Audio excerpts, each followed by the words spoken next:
Well, today I have a great guest, someone who has been a articulate explainer of and researcher on mimetic theory. He is the Stieber Chair of Theology at St. Louis University, where he teaches on atheism and Christianity, theological method, 19th century religious thought in Germany.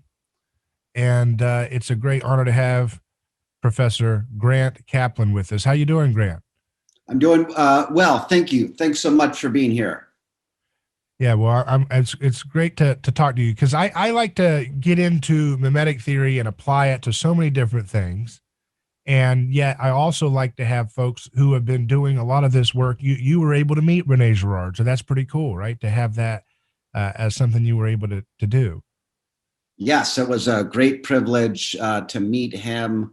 After I'd been reading his work for a while, I emailed him to no success, and then I called, and he eventually got back to me. But when he got back to me, he was very generous with his time, and so I was able to spend an afternoon with him. And I later did an interview with him on the phone that was published. And that was back in what year? That was in 2007, 2008. So what was he like interacting with him in person? He was, to use the California lingo, he was very chill. So he did not come across as very busy at all. He took me to lunch, he paid for it. And then I went back to his residence and met his wife briefly. And we talked there for a bit. And he gave me a copy of the Clausewitz book, which was then only published in French, and wrote a nice inscription in there, which I still obviously have and treasure. So it was really wonderful to meet him. And he, you almost never hear anybody say anything bad about René Girard. Right. And that's important because I do think that the good ideas, it doesn't have to be this way, I guess, but it's nice when great ideas have a kind of autobiographical, connection in terms of a good person of character and wisdom can imbue those qualities into the ideas that they articulate that we should accept, right? Or persuade us to accept, right?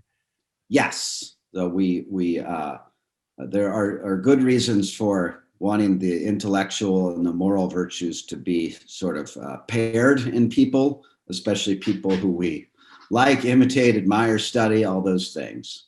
Right. Now, you have a book, Professor Kaplan, called René Girard, Unlikely Apologist, Mimetic Theory and Fundamental Theology. Briefly, why do you describe René Girard as an unlikely apologist? Well, because we generally think of apologetics as sort of philosophical arguments, abstract philosophical arguments about the existence of God, or trying to solve the problem of evil, or something like that. So I remember reading C.S. Lewis's A Mere Christianity when I was in high school, because I wasn't sure whether Christianity really made sense. And I remember, at the beginning of college, reading something about theology and science, or Christianity and science, and that it was, again, sort of effort to philosophically explain, or you get sort of biblical apologists who will lay out a logical case for why the Bible can be trusted as a historical document. And that's generally what's considered apologetics. And those kinds of apologetics are generally much less effective now than they were back in the day. So Girard is an unlikely apologist in that he provides a kind of understanding of Christianity, an apology, a defense, if you will, in a manner that is well, there hasn't been much precedent for it. There both has and there hasn't. So he's an apologist in the way that Dante was an apologist. Mm. And why do you think the classical theistic arguments for apologetics for Christianity don't work as well anymore? Is it because of our postmodern context or something I mean, else? it's partly the postmodern context. It's partly the reason people don't believe is often not the reason given for why they don't believe. So, for example, I had a good friend who was an atheist and he was a philosopher, and he sort of started explaining this in the context of abstract philosophical arguments. And then, later on in the conversation, and this can happen when you have friendships where conversations can build over, days and weeks and months, instead of just friendships that are or conversations that happened in 15 minutes or in a chat. But what came out was that, his real problem with Christianity and God was specifically the church, and specifically the way the funeral of his mother was handled at her parish. And so Wow.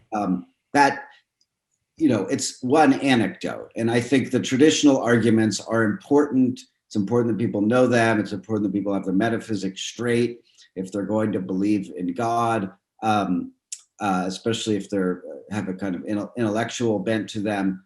But most of the time, our impression of Christianity comes from the people who represent it to us. And so it's kind of on a personal, affective level.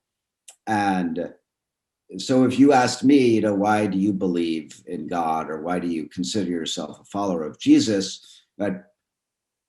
I could say, well, here's the philosophical reasons, and I'm trained to give that kind of answer. But the more honest answer would have to do probably with, people whom I love who are Christian happen to live that life with a lot of integrity, and that's what made it attractive to me. Wow, that's a very honest answer, I think, for a lot of folks who, have an abiding faith in trusting in Jesus, is what you just said. Some people depict Christianity as kind of a low resolution approach to reality in which people need to adore someone or something. And so they just sing songs all day. Oh, aren't you so special, Jesus? Aren't you so great? Wow, I wish I could be like you, Jesus. And they kind of denigrate the concept of needing to come together as a group and sing about someone's name. And you get this idea from the new atheist concept of like, what kind of a narcissist needs people to come around and talk about how great he is all day? What would you say to that?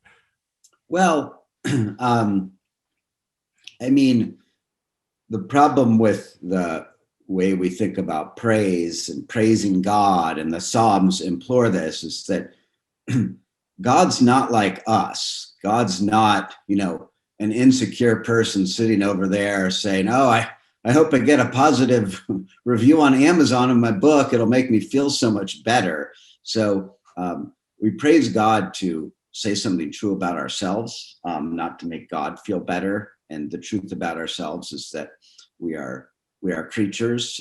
We come from somewhere.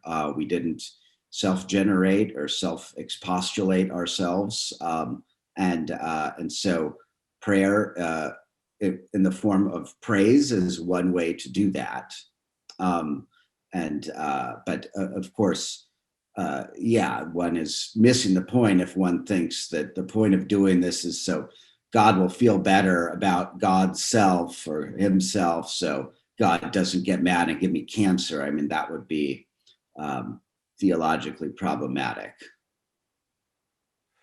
When you talk about mimetic desire, have you adjusted your explanation of it over the time that you've been studying this research of, learning about mimetic theory? Like, did you come to it with a certain explanation, and then later on, as you studied it more, you're like, wait, I don't know if that's the best way to Yeah, explain it? I mean, people get it on one level, and then it's like, but that can't be everything. What about this? Right. So there's the guy who actually took over Girard's chair at Stanford has this critique of Girard, and it's kind of like, this guy wants us to believe that the only reason you choose Pepsi over Coke or vice versa is because, you're just imitating someone else. And it's kind of reduced to this reductionistic level. And so people, they both get it immediately, but then mimetic desire is a sort of stumbling block, which is kind of ironic given how much Girard makes out of stumbling blocks, and that Girard's theory itself and the terms used to explain it are often sort of a stumbling block to people getting to, appreciate, Girard and all of his genius and all of his insight into what makes us human. So, I mean, the way I would sort of explain it is on the level of attraction, and that's when we find something or someone beautiful, our sense is that this is a deep romantic feeling that comes from my depths, and it's an expression of my autonomy to choose what is beautiful. And then for the most part, the standards that we elect for beauty are the standards that have been kind of donated to us by the larger social matrix. And if you just look at the kind of standards of beauty from the 19th to the 20th century to the present age. And so, so we don't choose even our relationships in a purely individual romantic wellspring of desire in our hearts, but rather what we perceive the characteristics of attractive qualities to be, right, from other people. We borrow other people's ideas. Yes, and maybe you marry someone who's just like your mom, or you marry someone who's just like your dad, or maybe you marry someone who is the exact opposite of that, or maybe there's someone who has patterned something that makes you, sort of helps direct what you consider to be attractive or beautiful or desirable, and that those factors are working on us in ways that we don't fully understand or comprehend. And so the romantic thing is basically, the Rousseauian romantic, what Girard would call lie or deception, is that you can somehow leave society and become a more authentic person by having your own desires, Right. not depending on society. Emerson's famous address at Harvard, the first line of it is, imitation is suicide. Nothing gets at the romantic deceit more than that.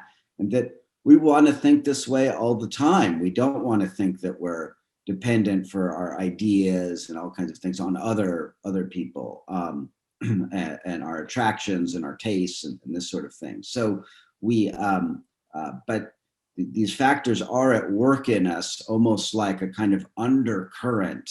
And for Girard, the more honest thing is to admit that you are part of it. You are a social being whose identity is donated by all of these different potential forces of imitation.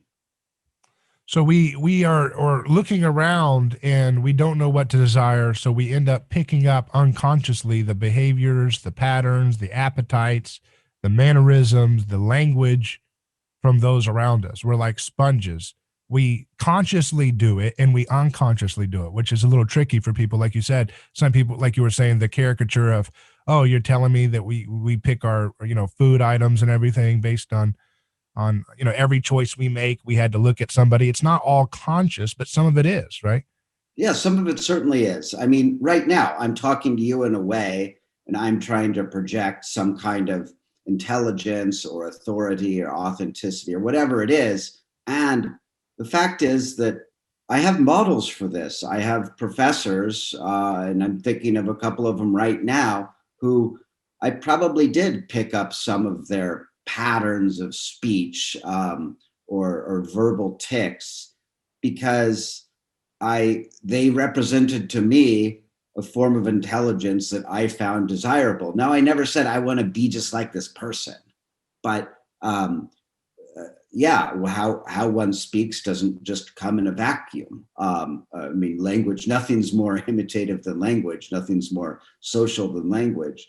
And so once we step back and sort of look at how we examine a little bit what's going on, then we can see different ways. And if we don't see it immediately, often we'll see it in retrospect. What is the difference between that and the social construction theory of, critical theory? That everything is socially constructed. Gender is socially constructed. Language is socially constructed. Language constructs reality. All these different things that you see so popular in the critical world, critical theory, critical studies. What is the difference between what Girard is saying on this point and what they're saying? Or there's a lot of similarity, right? I mean, there is. So I think one part of it is that those social theorists, sometimes it's a totalizing thing. It's totalizing. It's the entire framework from which one learns, or from which, it's a kind of horizon in which our freedom is allowed to operate. And I mean, Girard had a more robust understanding of freedom, and he never thought of mimetic theory as purely mechanistic. It doesn't work in a mechanistic way. It works in a more human way for him. So, I mean, if you're a Marxist, then everything is about, different sort of stages of material conditions that you're in that then kind of it's more deterministic. And if you're Freudian, it's going to be deterministic in a different way. And what we have now with a lot of critical race theory is also an understanding that makes it more deterministic in terms of what one thinks about these things. Now, it's not to say that, again, you throw it all out. There is a lot of validity to all three of the theories I mentioned, but I think Girard, when pressed on this point, always deferred to the idea that we are free and we have some ability both to choose who we imitate, and also to then shift those who we imitate. That would make him different. So, and like, for example, with critical theory, kind of it ends up, at least in the way it's applied, it ends up with the end result being the mimetic desire for power, right? I mean, there's no, I used to ask that to professors, like, okay, so I understand, there's this hegemonic force that's controlling all this stuff, and it's creating all these terrible things and all these things. Okay, but what do we do once we beat that? Once we have completely supplanted that and dethroned that hegemonic power structure, like, what do we do next? And they never really had an answer for that, because their whole framework was all about chasing the car. They don't know what to do once they catch up to it. And Girard was saying the chase is the illusion. We have to basically turn the other cheek. Don't chase the car anymore. Don't chase the power, because that's the mimetic object that's going to create a scandal for everybody, right? I mean, yeah, Foucault would be someone who, spent a lot of time explaining so many structures in terms of power relations and kind of power relations. And that vocabulary has crept into a lot of things. I mean, a lot of sort of workplace logic is very much rooted in these understandings of power, power dynamics. And I mean, I think, human beings are a little bit more complicated than that. And Girard understood that. And I personally, I like Michel Foucault, what I've read of him. I mean, as a thinker, not necessarily as a person. You like Foucault? What was that? Did you say that? Michel Foucault. I like him as a thinker, but yeah, I think Girard would say that it's more complicated than just a reduction to power. So would you say Foucault is almost as foundational for the modern critical theory as Girard is for his mimetic theory, or would you say there's a little bit more of a pantheon of figures in that development of what we have today? There is a pantheon. I see people saying that Foucault is the most the dominant intellectual framework that people have in the humanities now and in the academy, and it's odd to me because, as much as people read and are versed in Foucault, it's almost like they forget it entirely when they sort of discourse on certain ethical problems. And if it's all about power, and you do realize the way you're talking about things, it gives certain kinds of people an unchecked amount of power. And Foucault would immediately point to this, and you seem to be sort of willingly avoiding looking at it. I don't mean to be too opaque, but I hope you kind of get my drift. I want to, you're talking about this power. You have an essay in Church Life Journal called René Girard, The Last Nietzschean. And at the end, you talk about one of Nietzsche's more provocative aphorisms from Twilight of the Idols declares, "I fear we have not freed ourselves from God because we still believe in grammar." Here, Nietzsche repeats the madman's concerns about the societal impact of rejecting God.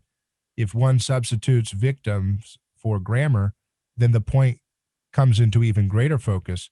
One can only reject God if one no longer believes in the innocence of victims, or that their suffering should be curtailed, or that their lives matter.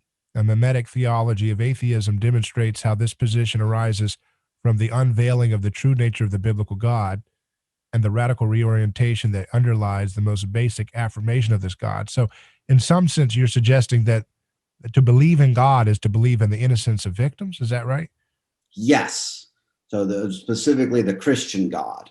So if you say we reject this God and you still believe in the innocence of victims, it shows that you have not rejected that God. And in this sense, the word innocence is a relative term. It's not an objective, absolute term, right? Yes. Yes. So another term that is familiar to people in liberation theology is the idea of solidarity with victims.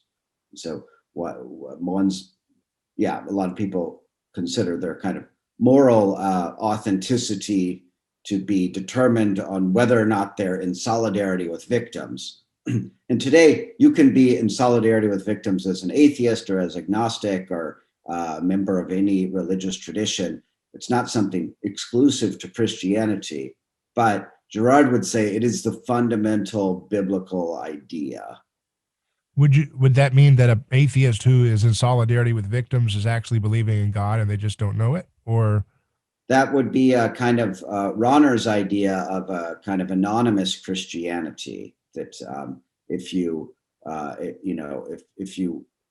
think about things this way, you are in a certain way, affirming God. And so one could say that. I mean, I don't like to, in general, tell people that you're really this, even though you don't believe it. You're a humanist, even though you say you hate humans or something. But that's because we're locked in kind of a Cartesian approach to belief, right? Like, I think blank, therefore I am a Christian. I think in, Trinitarian theology and all this stuff, so therefore I am a Christian. And you're talking about belief in a world, in a way that's much more closer to like trust, right? Like the idea of trust and faith, right? Well, I mean, Noam Chomsky talked about this idea of deep grammar, and then people have spoken of kind of a deep moral grammar or a moral grammar. And so what Girard says repeatedly is that this notion that we are naturally in solidarity with victims, if you know the history of humanity, it's simply nonsense. It is absurd that to think that human beings have historically been in solidarity with victims. If you were a victim, generally, it's because you deserved it. just like when we were all in sixth grade and there was one kid being made fun of, what most of us thought in sixth grade or fourth grade, or maybe longer than that, is that if everybody's making fun of this kid or picking on him or bullying him, it's because he deserves it. And that's generally the sort of moral grammar of most of humanity. And that for Girard, Judeo-Christianity, biblical religion, reversed that. It overturned it.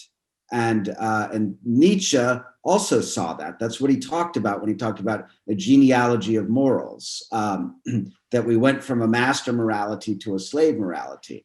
And so when Nietzsche says, we can't get rid of God and still believe in grammar, I mean, he's basically saying if we really get rid of God, if we unhitch ourselves from that, then so many ideas that follow from it also need to be abandoned. And we really need to kind of embrace a radical form of nihilism. And we need to sort of toughen up and be these real, looking into the abyss kind of atheists. And here's where you get a lot of that, people sort of making fun of the Nietzschean sort of pose. And you can take that same thing and apply it to Girard in the sense that, okay, if you really want to get rid of the God of the Bible, the God of Abraham, Isaac, and Jacob, okay, but that means you can't have solidarity with victims anymore. It no longer makes sense because it came out of this moral grammar, comes out of a tradition.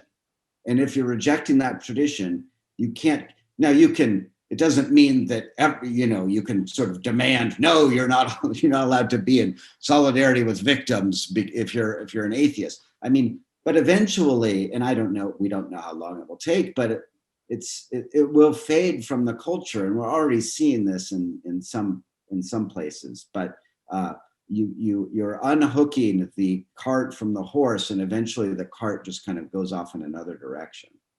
So this victimism that we see all around us recognizes the innocence of victims. You look at, they've created, a shrine almost around where the death of George Floyd took place, right? So there is a deep, deep, deep desire to stand in solidarity with victims. It is the biggest animating force in our culture in the West, which is, where's the energy? The energy is always going to be found in those people who are perceived to be the most victimized in the culture at that moment. And in terms of events, stories, scandals, abuse from police, abuse from corruption, all of the energy in the culture is, and people are always striving to grab a hold of that energy and use that perception of solidarity with victims as an attempt to accumulate power. So obviously it doesn't quite work out the way Jesus talks about, where he says being in solidarity with victims, but not creating this perception that, you're not, capable of scapegoating yourself, or so on and so forth. So how do we enter that conversation in a way that provides that proper Christian angle to solidarity with victims? Yeah, I mean, it's vexing. But in general, solidarity with victims is good. We should care. I'm speaking from a Christian perspective. We should care about the poor and the marginalized, the voiceless, and to be in solidarity with them is to take their concerns, their plight seriously, and when possible, do the things to make a more just society. I think that's we want to do those kind of things, but the problem is when, as you mentioned, then it becomes a sort of power dynamic, right? And so one's victim status then becomes a position from which one can accrue power, but also victimize others in a way that is not necessarily anticipated by people, or it's not obvious, it's not noticed as quickly. So the thing about Christianity is that, I mean, you think about the conversion of Paul and Peter, and it's like they felt this deep remorse. I was part of the crowd. I was there stoning Stephen. I was there denying Christ and 3 times before the cock crowed. And so there's a sense of kind of remorse and repentance, and what Christianity is supposed to bring us into is a space in which we acquire virtues, participate in rituals, become habituated into sort of patterns of forgiveness, which is all sort of dependent on us reckoning with our continued sinfulness. I am a Christian, and that doesn't mean I'm all of a sudden a good person who understands things. It means I'm continually sinning, and one hopes that one gets better, but part of it is kind of attending to this. And so what we've replaced we've sort of tried to do a shortcut, I think, where we get around any sort of self recognition of being part of the problem, to then just simply kind of my ethical stance of being in solidarity with victims makes me better than you, or I'm in solidarity with the right victims, you're in solidarity with the wrong victims. And I mean, we see the absurdity of this in the kind of, the conversation from last summer, Black Lives Matter, Blue Lives Matter. Well, from a certain perspective,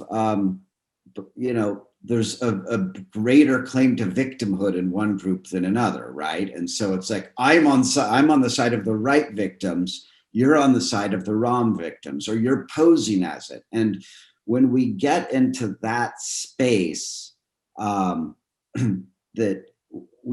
it's hard to kind of see how we're ever going to get out of it. And I think that's one of the reasons why people feel so exhausted right now. Because it's constantly, one is forced to pick a side, and that we don't feel great about it sometimes, whether it's the cancellations or all these other things. We don't feel great about either ignoring it or participating in it, because we got a sense that the tug is always going to be there. And it's part of the process of coming to terms with the recognition of the scapegoating mechanism as it continues to persist in our time. I point out, if a person is losing their life for a petty thing, that is a injustice. But at the same time, the way our society has developed all these different layers of scapegoats as kind of like fail-safes to prevent the crowd from actually recognizing their own complicity in the violence. So, for example, the police they function as both persons with agency in terms of making the wrong move in a high stakes, scary moment, but also they function as scapegoats when things go wrong.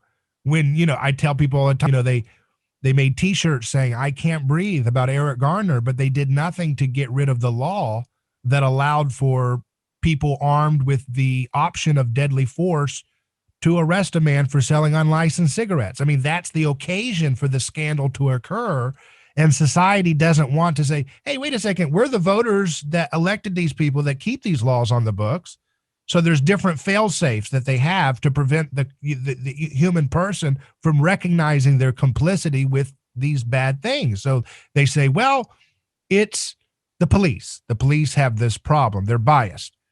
Well, no. I mean, if you have a situation where you're asked to enforce a law about licensed cigarettes, and you have the legal, qualified immunity to use deadly force if necessary, that was put there by the crowd. But the crowd doesn't want to recognize their complicity in creating these scandals.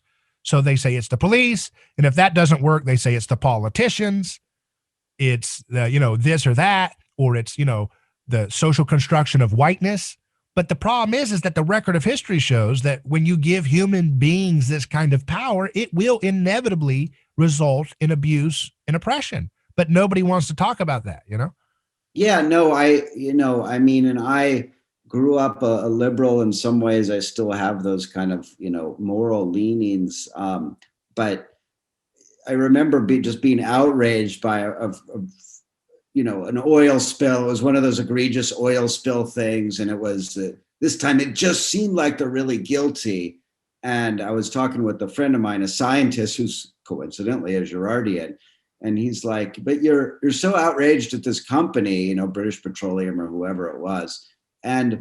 But why are they drilling there in the first place? It's because we want the oil. We want this cheap way of living. We want to pay, $2.50 a gallon for gas.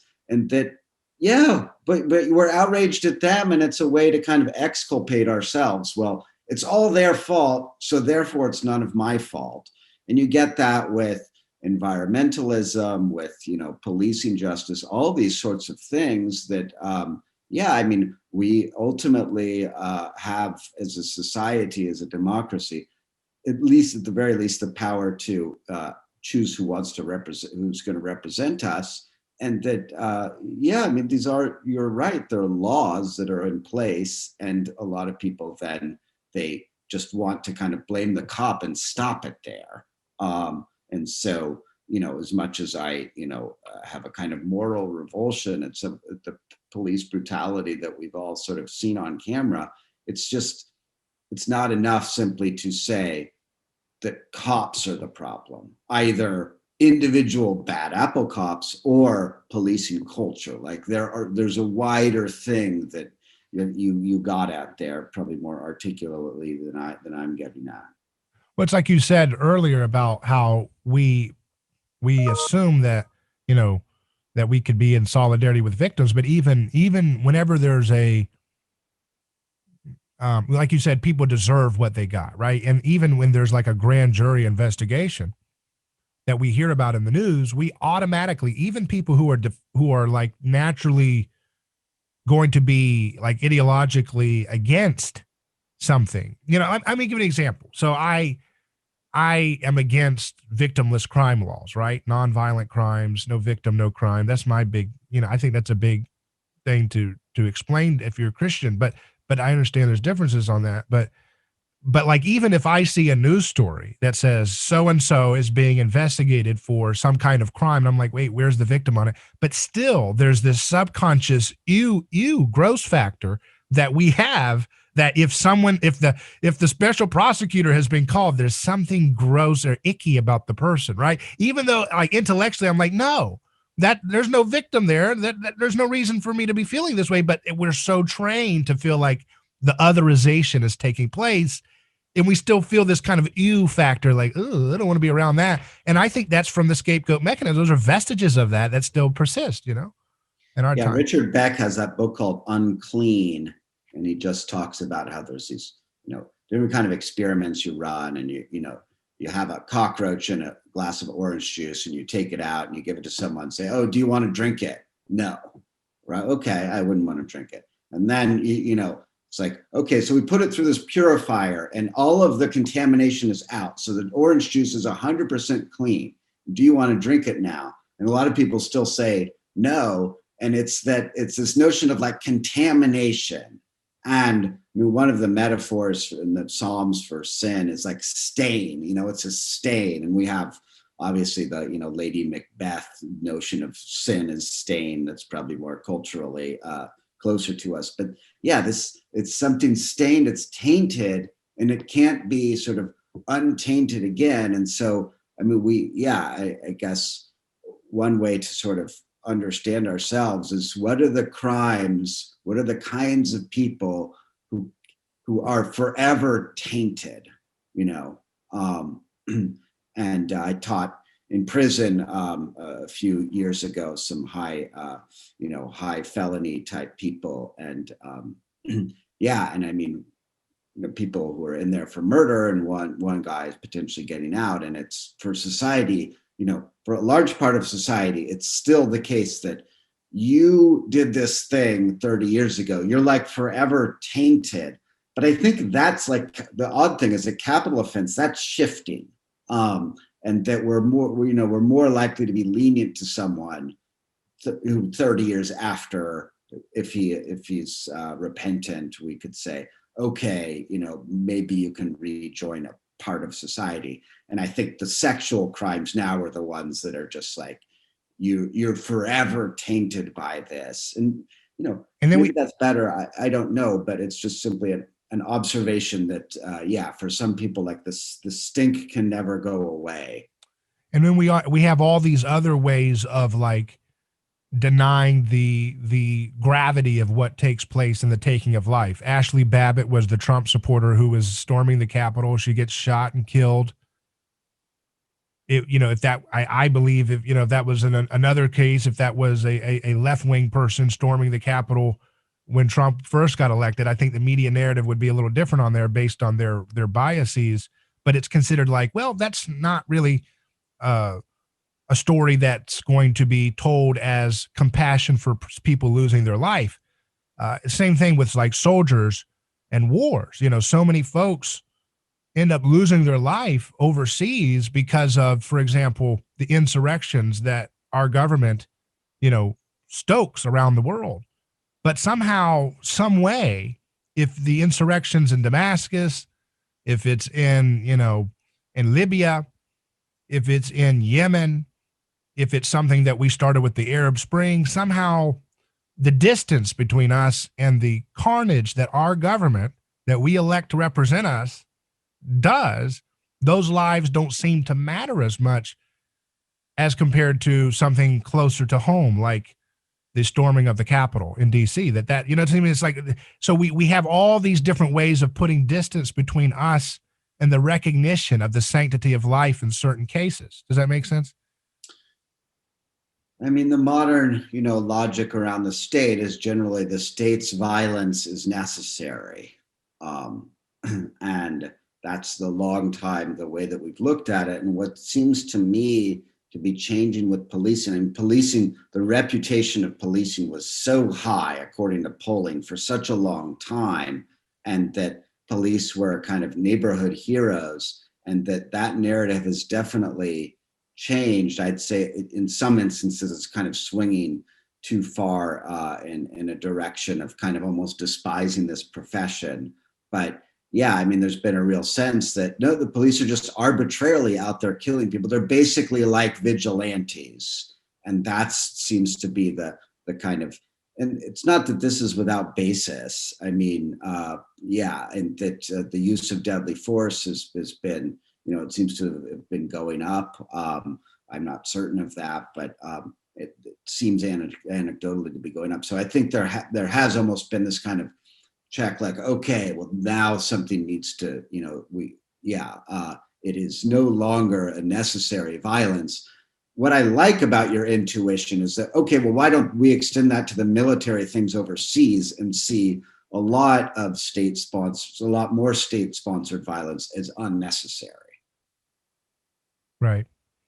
And again, it's because I think that the soldier, the police officer are vestiges of sacrificial units that that society uses to kind of offload, negative energy. Like, you offload it. I'm not using a proper, scholarly term here, but you're basically offloading this pent up aggression that would consume us internally. Now, the interesting thing is that all of this internal strife that's starting to eat up America is happening at the same time that our government's wars are becoming less and less popular.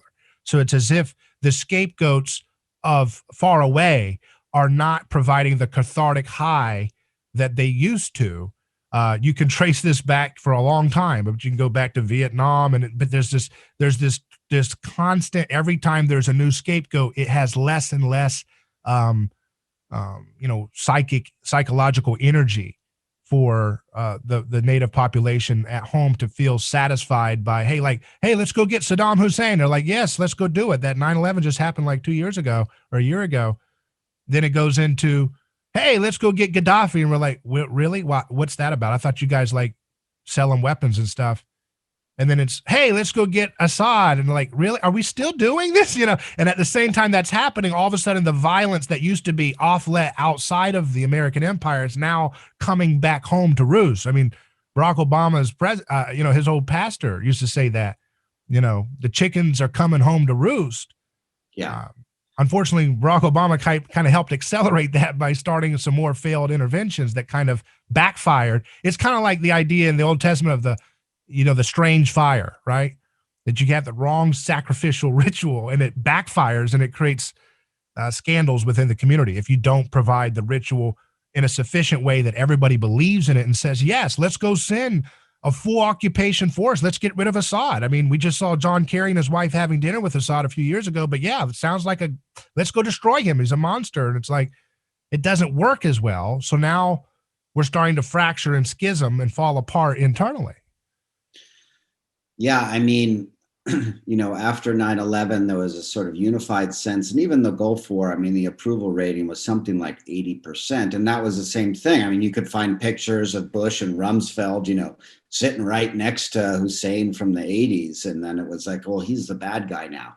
And so, I mean, you put your finger on something, which is that there's the sort of external politics. We're post Cold War. We're in a way, we're post 9/11. No one really paid much attention when we kind of were withdrawing from Afghanistan. And, it's something that doesn't grab news headlines anymore. So I think we're post 9/11 in a way.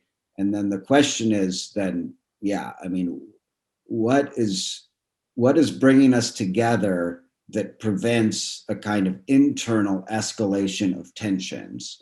And it seems like, the old notion of, well, we're all Americans and we should have that basic kind of common respect, like that's basically gone.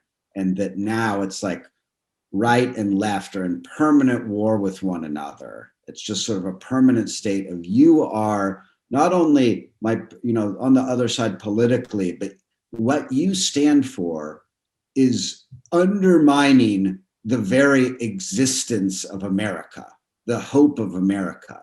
And so you are like an existential threat. Yeah. And that's felt strongly by both sides. And so according to the logic here, then if there could be a third to distract us from this, that would kind of help. There's not. The world's getting smaller. And we just need to find a better way of not demonizing the other. And the Pentagon's trotting out UFOs now, but I think we're yawning. We don't even want that scapegoat. We're like, come on, give us something else. Come on, come out with something else. You got Bigfoot, what you got for us? Nothing satisfies our need for a common enemy anymore. They're like, hey, look, we've got videos of UFOs. And we're like, come on, what else is on TV? In a way, COVID was a common enemy, but then, of course, the combating of COVID became so politically divisive that it just became another occasion. Instead of coming together behind something, it became another occasion by which to mark which side one was on. And that's an effect of what Jesus did when he destroyed the scapegoat mechanism, going back to the Girardian stuff, right? Yes. In the old days, instead of CDC tells us or the science says, it would be the power of Odin declares we are to do these rituals or the plague is going to devour us. And now we don't have that big other that unites us anymore. And anytime someone asserts a big other, like Dr. Fauci says, it automatically creates schism, just like the resurrection created schism in its own community where you are saying, hey, look, we're going to have division now. And that's what Jesus said. I've come to bring a sword to cut through these formal structures of peace that were based on solidarity of one another by excluding a common scapegoat. That's dissolved. So is the gospel bad news if we can't figure out how to obey and do what the nonviolent response that Jesus is compelling his followers to partake in, right? Yeah, I mean, that's what Girard says in Battling to the End, that basically, Christianity creates this dangerous situation in which the old tricks don't work anymore. They lose their power. And so what does one have to turn to?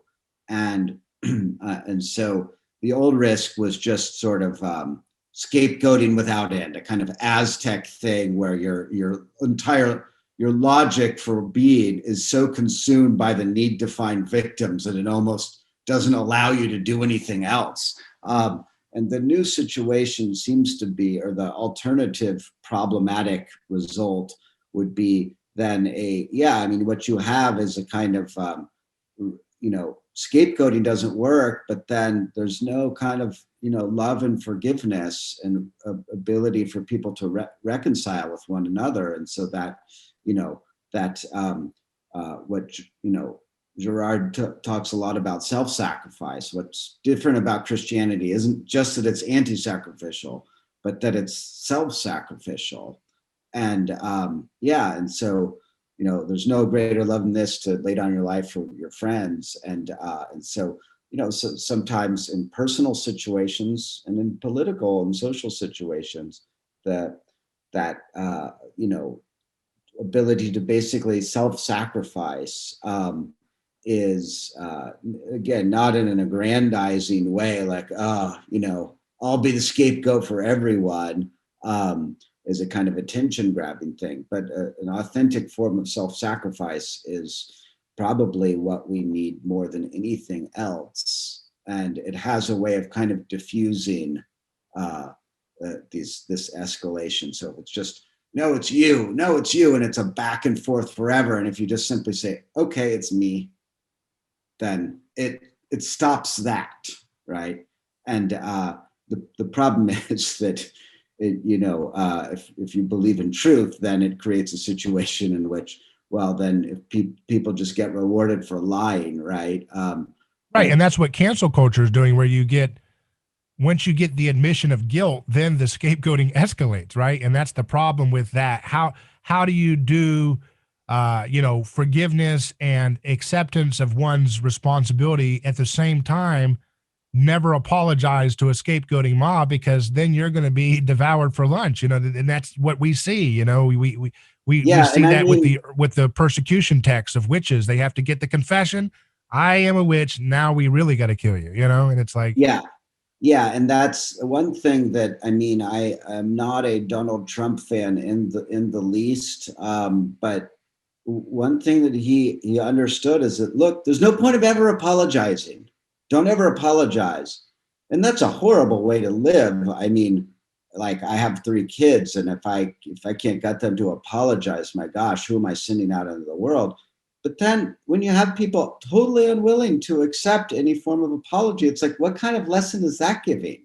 And so, I'm a baseball fan. And so when there was a scandal with my favorite team, the Houston Astros, and then it was like, okay, it's bad. They were cheating. They were stealing signs, banging on a trash can. And then, they had a whole thing of they were going to have this press conference and say they were sorry. And, I was like, oh, okay, they said they were sorry. Some of these guys, they stopped going to school when they were 15, and, some of them know about 30 words of English. And so I don't know what you're expecting. Like, they're not super articulate. They're professional baseball players. But people were then just outraged, like, oh, the apology wasn't authentic. And why didn't they say this? And no matter what it wasn't good enough. And then it's like, well, what do you expect? Like, if someone says, there are people have written a lot about kind of what are the sort of rules for apologizing.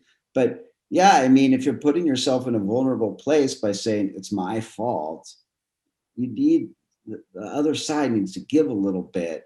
And that's something that, Jesus was so attuned to these dynamics in the Gospels. And a lot of people now, it's just, no, you're forever on the outside, you're forever excluded. And I don't have to ever forgive you. And that gets really, into a dangerous space. I do think that Jesus didn't admit that he was wrong when he was persecuted. He just did not respond with reciprocal aggression. And I think we could model that too. Not that if you do something wrong, you should admit it. If you steal something, you should admit it. But this idea of saying, well, I need to accept that, it is my, privilege, which is the heart of all sins in the world.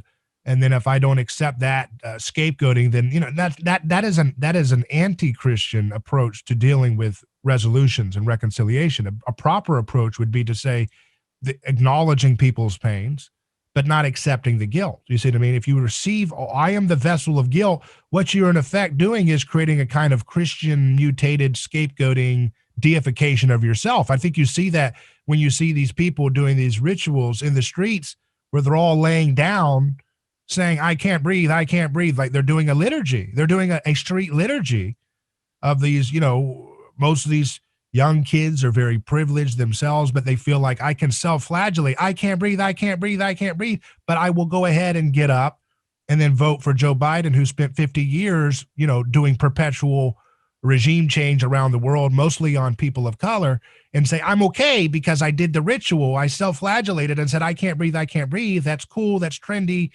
That's an Instagram thing. And then I get to do my dirty deed in secret and vote for the perpetuation of, mass incarceration and all the laws that are still on the books. So there's this weird thing that we need to come to grips with. And it's on both sides, but I'm just trying to get people to understand, like, how do we use the insights of mimetic theory to stop this constant, self-flagellation as some kind of superficial atonement ritual or indulgence ritual that somehow pays off our sins that we can perpetually keep doing. This isn't going to last. It's going to create chaos if it keeps going. Yeah, I mean, I do think there is some kind of para-religious activity happening where, it's like our politics or our religion now or something like this. And I mean, this kind of identification with these causes that seems so sort of total and extreme. And I guess, you could have a sort of para-religious thing with a lot of the, QAnon conspiracies and these sorts of things on the right. And, that there's, you mentioned examples on the left, but yeah, it does seem to, what Chesterton said is the problem is not, people don't believe in God, they don't believe in anything. If they don't stop believing in God, they believe in even crazier things. And I think that prophecy is very much true today. Now, I have two questions as we wrap up here. One is, some people have suggested that violence that we see, the tribal violence that we see in history that Girard points out with mimetic theory, is actually a simpler explanation for it is just, evolutionary, fighting over resources and, survival. Do you believe that to be the case? I mean, is there some people have said mimetic theory is a more complex explanation for something that can be more easily satisfied with like an evolutionary theory of, people are fighting over scarce resources. They're fighting over access to, land and, things like that. And that's what's really driving so much of the violence through history. What would you say to that? I mean, it is sometimes if there's only one, if there's one chicken and everybody's hungry and you're fighting over it, that seems to be violence almost on a kind of natural, instinctual level. The problem is we have such a record of other kinds of ritualized violence. I mean, an overwhelming record in favor of it that I think Girard's explanation just covers more territory than the other one. Okay, and the second question I have is, Jesus said he came to save the world, right? In this idea of, for God so loved the world that he sent his only begotten son, that whosoever believeth in him shall not perish, but have eternal life. And this idea of saving the world is this concept that's tied to this expectation of the Messiah. And so my thought here is Jesus going to accomplish his mission in history, or is it all going to just kind of fall apart? And then it's like when you get on a theme park ride, when we die or whatever, at some point in some kind of eschatological conclusion, you get on the ride. And once you're on the ride kind of takes over and takes you on the experience and you come back. You know what I mean? That's the way I think that's how Christianity is conceived by most Christians, is that, Jesus did this great thing. and then it's kind of like Vietnam. It all kind of turns to hell, and then there's a few soldiers on the tops of roofs that are getting picked up and evacuated from the disaster hellhole that basically Jesus unleashed on accident because he tried to give us some really awesome pathway, but at the same time, it destroyed the scapegoat mechanism. And we don't know how to emulate his nonviolent way. So we're just left in this hell of never ending mimetic aggression. And so it's a total disaster. And all we're doing in the middle is just trying to pick up a few bodies to save them from the battlefield of this disaster.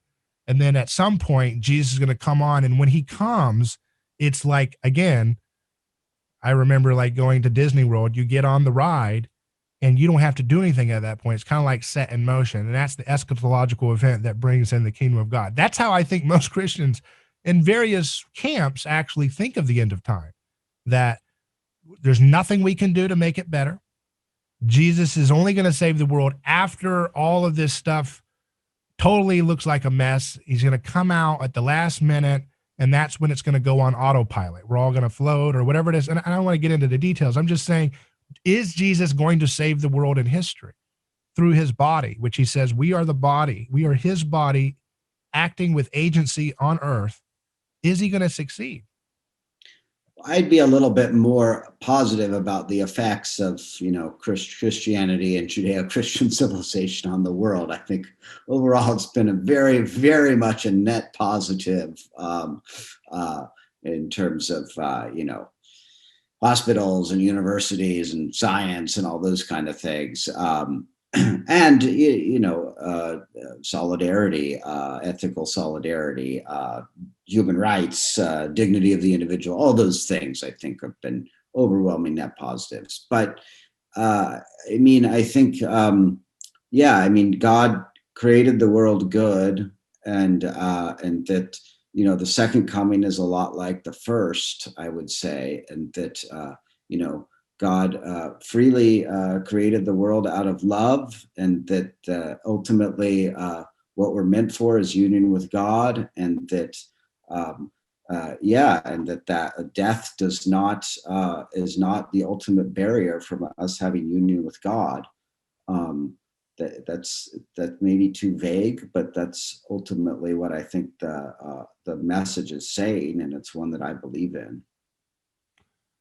So it's not all downhill. I hear so many fans of Rene Girard that conclude that, based on kind of what he says in his last book, that it's all kind of like Christianity predicts its own failure, and therefore we're just kind of enduring the end as this kind of terrible flailing about in hell.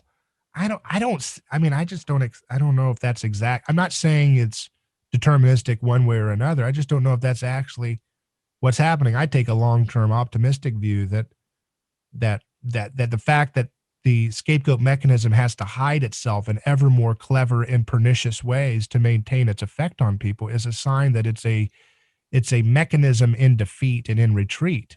And so if the church would only do its job in presenting an anthropology of Jesus in an accurate way, it could provide such a help for people to navigate these times. And yet it's almost crickets in terms of the institutions of church to even talk about these ideas as we've talked about them today. I mean, what I'm talking, you and I are familiar with this Girardian approach to Christianity, but it's so alien to the average person who's just gone to church. And I'm not saying that to denigrate Christianity. I think that they have a theology, but they don't have an anthropology. And without an anthropology, you don't really know how to understand why history is looking the way it's looking, Yeah, that makes a lot of sense. I mean, I am, I'm by nature an optimist, although most of my friends don't know that about me. They don't recognize it. So, but I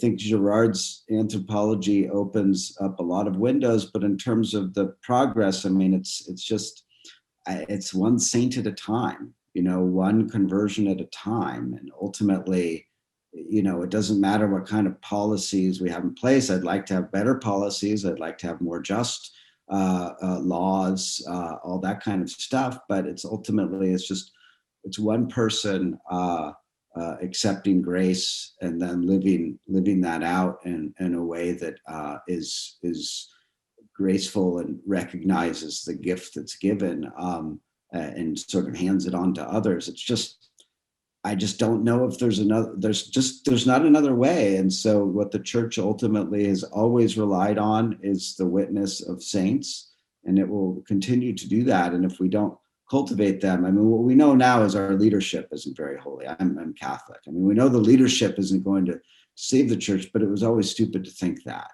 And so, I hope we stop canonizing popes. I'm sure there's been some great ones. Let's just stop with the canonization of popes and stop associating authority with holiness.